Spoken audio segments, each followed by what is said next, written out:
evening of August 17th, 2016, I came in from work, winded down, had a funny feeling in my chest, but didn't hurt, no pains, didn't think anything of it.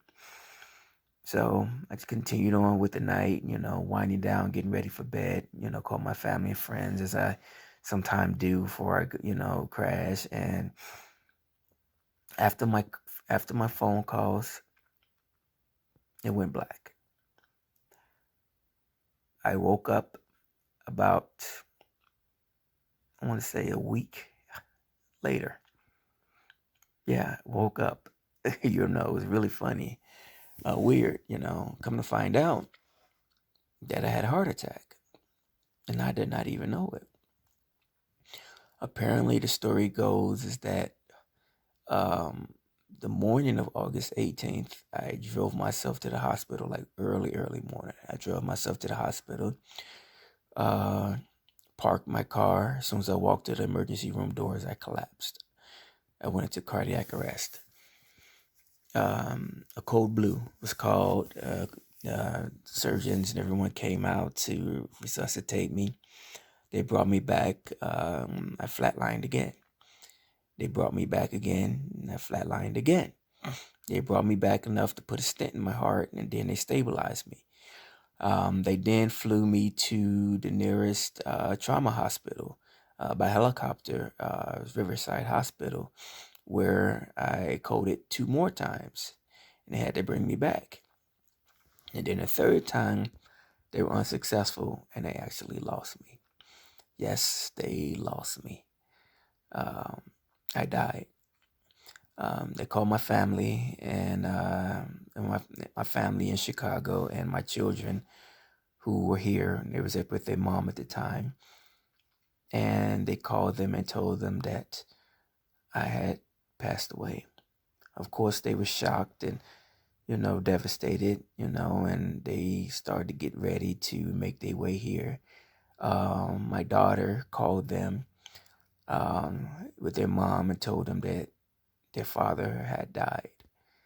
Um, um, Word quickly spread through social media with my family and friends. I have the social media posts where my daughter is saying RIP, or saying he's gone, crying, and the condolences coming in from everywhere. But everybody was shocked. My cousin telling everyone that just in case they didn't know, they heard that I had died last night, the night before. So it was a lot going on. So my family finally made their way up to the hospital that I would say they got there late. They got there probably that late afternoon or that evening. And when they got there, my children was there, my children's mom, my kid's auntie, and they were all there. And when my mom got there, they finally got there. She got off the elevator, and even though they told her and told them that I had passed away, she didn't want to believe it. So when she got to the hospital, she asked for my baby, and she was confronted with the mother of my children, telling her that it was, it was too late, that I had already been gone the entire day. She collapsed, started to feel, she was, feeling as a parent would feel. Um, they make it to my room and everything, and they see me connected to tubes. And when they see me connected to these tubes, of course, everybody was just there grieving and crying. They brought a black bowl in to the family, which was, I later found out, was a condolences bowl. When somebody had passed away, they didn't know. They thought it was just snacks because they were hungry, you know. But my daughter, she just turned 18, and they had to make the decision to remove me from the ventilator because the ventilator was breathing for me. And it was a hard decision for her to make because she had just turned 18, and she didn't want to make that choice to pull the plug on her dad, you know. And they said, you have to sign these papers. And she said, no, don't take him off. He's still in there. The doctors and my parents, they were like, we're sorry, he's been gone the entire day. There's nothing left we can do. He's gone. So she refused. She said, no, keep him on. He's in there. So they kept me on for another day. Uh, they went home to my house to start taking everything out of my house. Started making memorial plans. My job had already got wind of everything that had happened. Everybody, sending their condolences, their prayers and everything. But the next morning, August 19th, they got an unexpected call from the hospital. The call that they got was, hurry up, we found a faint pulse, come back. They like, a faint pulse, really? So they came back up, rushed up to the hospital, and they were greeted by the doctors. They said, yes, we found a faint pulse miraculously. We don't understand it. But they said, if he do make it, he only has like a 28% chance of survival. And if he do survive, we don't know what his quality of life would be. Because don't forget, all my organs and everything had shut down. I was dead. So, nevertheless, they pushed through anyway. And they kept me on the machine. And the doctors were pretty surprised because my organs started to come back faster than they thought, you know. And they looked to the girl that I just started dating and asked her, how is this possible? We don't understand this. And she looked at him and told him, it's his diet. He doesn't drink, he doesn't smoke, he eats healthy. And they were like, wow. And they were shocked. The entire Ohio Health Network and hospital were all shocked that someone who had just passed away came back to life. About a week or so while I was in a medically induced coma for my organs to come back, I suffered multiple strokes. The strokes were upward of 20 something, which I thank the heavens, thank Yah, I came back from. I survived it. But during this process of me getting better and coming, getting my organs together, when I finally opened my eyes, I looked around and I saw people, but it wasn't so much as the people, it was an energy that was around the room. And this energy I recognized as something that was familiar. It was like, I want to say love, it was what you consider called love, I saw it. Then the family was like, Jay, do you know what happened? Do you know where you are?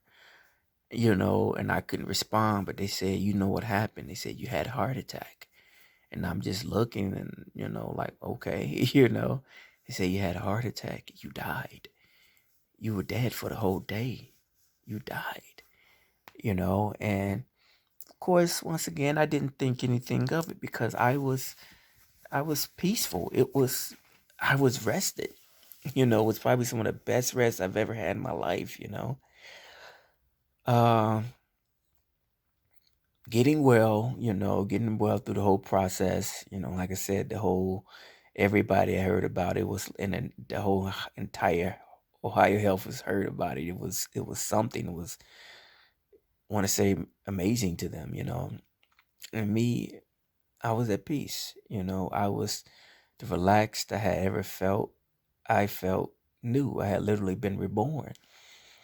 Uh, at the time when I had passed away and I was gone for that entire day, the ironic thing was that I didn't know I was dead. I thought I was sleeping. I literally thought I was sleeping. I had no clue that I was dead.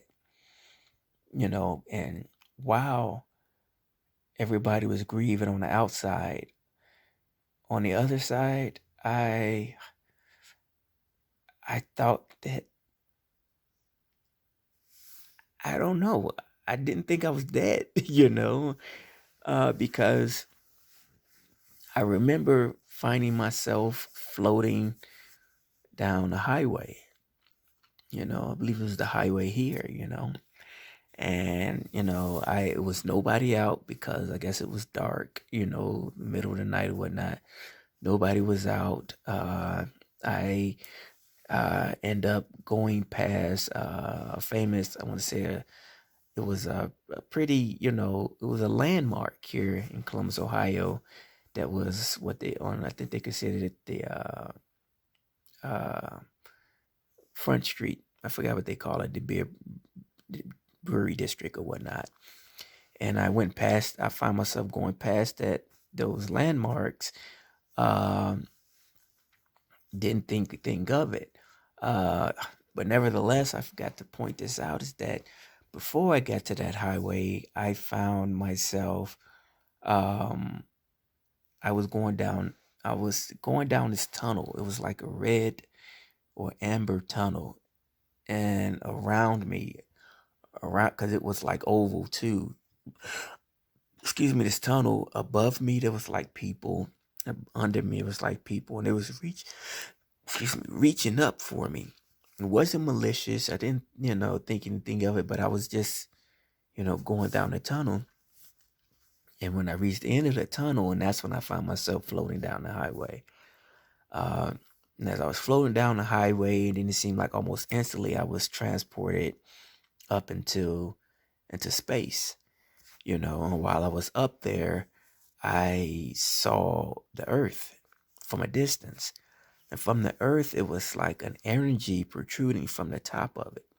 And this energy was like, I want to say, mushroomed out almost like a tree, and energy was flowing in, circulating in and out and in and throughout the earth, but it was somewhat, like I said, somewhat like a tree.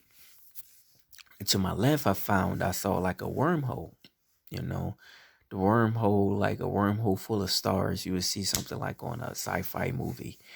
Uh, I saw it. I kind of wanted to go towards it, but I didn't want to, and I was not afraid. There was nothing to be afraid of. I didn't have a body because, as some of you probably don't know, is that when you leave, this body is just a shell, and when you leave this shell, you go back to your original form as spirit or energy. And that's what I was. I was spirit. I was energy. So I had no body. I just existed. I was. No fear, no doubt, no emotions. I was just existed. Then I heard someone call my name. I didn't know who it was, but I eventually veered towards that name, and the time frame after, I don't know. And that whole time was blotchy. It was in and out. It was something was black. It was dark, and then I had those moments. So it was a lot going on. And I thought, once again, I didn't know I was dead. However, when I finally regained my consciousness, and I started seeing things around the room throughout time, despite the first time, I look over and I look down and I see my brother, a friend of mine, I consider my brother from Chicago, him and his wife and their kids, and my kids standing at the end of my bed.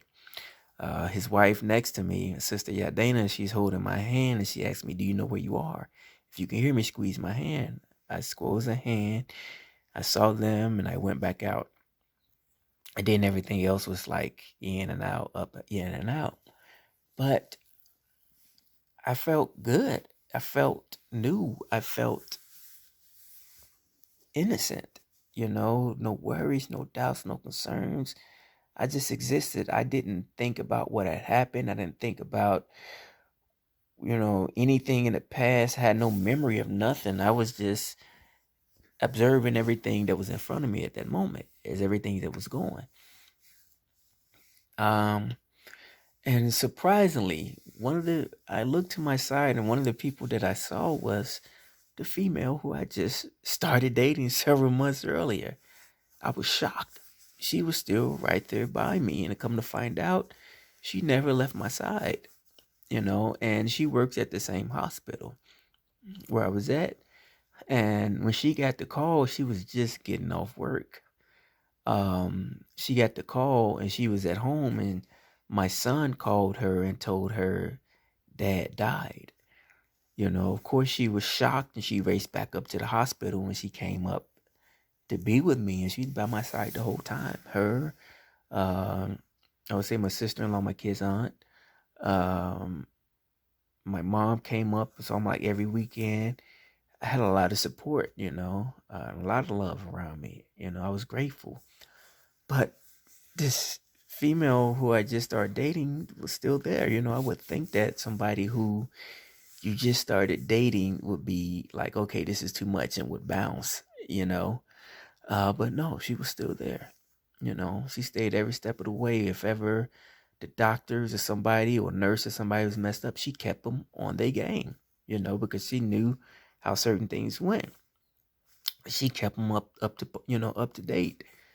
Uh, had them change the blood when it was time to change the blood, this, that, everything. I mean, hell, she even did some things, like kept me clean, during the whole process.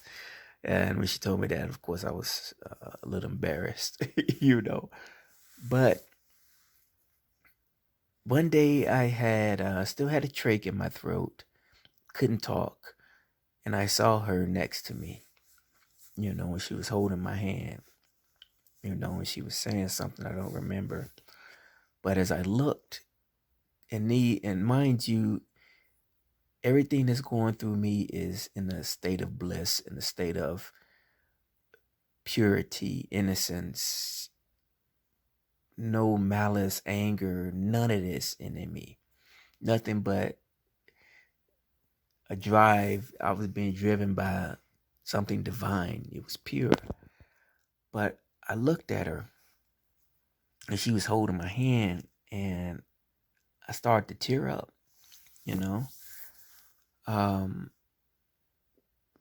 then I looked at her again and I was still tearing up and she was like, "What's wrong?" And I looked over, not being able to speak, and I moved my mouth and I said, you know, asked her, would she marry me? She said yes. She was shocked. She was, got teary eyed and she said yes. So my new life had literally started in the form in a time frame of a few weeks. I got engaged. I got new life. I was new. It was a lot, it was something. But I was pure at heart. I couldn't sleep though. I just like stayed up. I just couldn't sleep at all during the whole time, or rather procedures and everything. And when I left the hospital, probably like a month and a half later, um, everything was new. I didn't recognize anything when I left the hospital. It's like was seeing the world for the first time, cars, the clouds, trees, buses. It was all foreign, you know. It was almost, if I could put it this way, it was almost if the other side was the reality and here was the dream, you know. It was something I had to literally get adjusted to everything because up until a year ago, I had insomnia and couldn't sleep, and it didn't dawn on me what happened to every now and then it would slip up, sneak on me a little bit. But she stayed by me. She got me to, I couldn't walk, it was one of the side effects. I could no longer walk. I had to relearn how to walk, my cognitive skills. Um, I had to relearn how to write in a hospital. I had therapy, countless therapies. And she took me to them, every one of them. Sometime even took off of work and she got me there, and I knew that I had made the right choice. Um, but my story was something, throughout all my checkups, I had to go do my follow-ups. And every time I went into every different clinic, do my follow-ups, it was like, it was you. You are the person that everybody's talking about. I was like, okay, come to find out, people who I never met nor knew anything about in different parts of the city from my different checkups, they all heard about it. You know, it was like it was spreading throughout the city of Ohio Health Network what had happened. You know, it even got so much so surprising that the surgeon who helped bring me back, he he told me that he told his wife and he wanted to take a picture of me for for his wife. I was humbled and I was shocked, and it was like, wow, this is real. This has happened. And my cardiologist I go see, I just seen him recently. He told me, he said, you know what? He said, "You a miracle, man. I tell everybody to this day about you, about what had happened, and I'm humbled every time I hear these stories." Um, when I first started telling people this story, because I wrote a memoir called "The Second Time Around," a memoir about a life, a death, and a second chance by L.J. Martin. I self-published it on Amazon, and I think Barnes and Noble had picked it up too, barnesandnoble.com. Um, but I didn't want to write it at first because I was too modest. But they told me, family, friends told me that I should do it. People should hear it. It should inspire people to love. To have faith and inspire people to let them know that there is a higher power, and His power is really strong to bring somebody back, and a lot of people were also blessed and, you know, humbled to know that they had never seen or thought they would have seen in their lifetime that God would bring somebody back to life, especially after a day. Um, I tried to share this with so many people. I tried to send the story to different media outlets, through a couple of talk shows, through some celebrities, to um, a bunch of people that not for fame at all, but that maybe they can help me and I can use their platform to share my story to inspire people, to do something good, But I don't know. It almost seems as if nobody believed me. You know, there was a couple of YouTube people who, every time I went on there, it seemed like they're interviewing somebody else who had an NDE, near death experience, and I would submit my story and nobody would get back with me, and I'm like, what is it? I started to piece things together and was like, okay, out of all the stories that you hear, it seems like all those stories sound alike, and it's the typical. I left my body. I was floating over, and I saw my body on the table, and I saw this bright light, and I saw my grandmother or my uncle, and I saw them, and this, and that, and I saw God, and I guess because my story didn't sound like that, they didn't believe it. Because it didn't sound like that, they felt that, nah, he's lying. But it's funny that people didn't realize, maybe some people didn't stop to think and wonder that if all those stories sound alike, that maybe, those are the things that you should question, and that you will want to question or get more info from the one that don't sound like everything else, you know? Um, but I don't debunk what anybody have experienced because they're not me. Um, I can only say that what happened to me. And it's not something I made up. I have the condolences letter that my job at the time, Coca-Cola, sent to my family, telling them sorry for their loss. I have that letter to show. I have doctors' testimonies and Facebook posts from that day of everybody, sending their condolences. These are the proofs that I have that this thing happened, that it was not something that was made up. This happened, you know. And I just wanted to share it with people.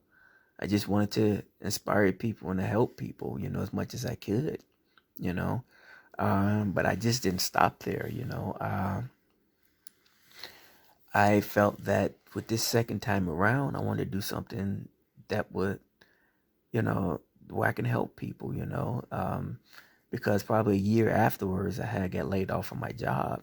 I guess they could hold my job only for so long. So they had to lay me off my job. I lost my home, you know. I had to start over. I kind of forgot a lot of who I was.